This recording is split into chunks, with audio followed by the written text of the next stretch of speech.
नमस्कार, मी स्नेहल चौधरी. आपण पाहत आहात LS मराठी. पाहूयात काही महत्त्वाच्या घडामोडी. उल्हासनगर महापालिकेच्या प्रभाग समिती सभापती पदासाठी उमेदवारी अर्ज दाखल. महायुतीच्या वाटपानुसार शिवसेना आणि भाजपचा प्रत्येकी 2 प्रभाग समित्यांवर दावा. केंद्रीय शिक्षण मंत्र्यांचं पद खाली होणार, त्यानंतर महाराष्ट्र शिक्षण मंत्र्यांचंही नाव येईल, अशी बातमी. सुरेश म्हात्रे यांचं वक्तव्य. PM किसान योजनेच्या लाभार्थी शेतकऱ्याच्या खात्यावर आला चक्क 1 पैसा. सरकारकडून शेतकऱ्यांची थट्टा.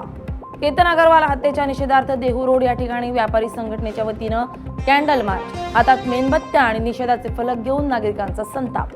कोकणात पावसाचा कहर. मुंबई गोवा महामार्गावर साचलं पाणी. 72 तासांसाठी ऑरेंज अलर्ट जारी.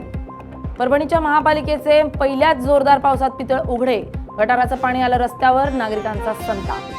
नाशिकमध्ये फायनान्स कंपनीच्या जाचाला कंटाळून 27 वर्षीय तरुणाची आत्महत्या. विषप्राशन करून तरुणानं संपलं जीवन. कर्जवसुलीच्या दबावातून महेश शिंदेंचा मृत्यू. वाशिमच्या रिसोडमध्ये संत गजानन महाराज पालखीच्या स्वागताची जय्यत तयारी. महाप्रसादासाठी 40,000 लाडू बनवण्याची प्रक्रिया सुरू. वटसावित्रीनिमित्त छत्रपती संभाजीनगरमध्ये अनोखं आंदोलन. क्रांती चौकात झाडाला दारूच्या बाटल्या लटकवत दारूबंदीची मागणी. दारूच्या व्यसनाविरोधात महिलेचा अनोखा संदेश. शहरात आंदोलनाची चर्चा. कर्जमाफीसाठी उदगीरमध्ये नांगर सत्याग्रह आंदोलन. शेतकऱ्यांच्या न्याय्य हक्कांसाठी रस्त्यावर एल्गार.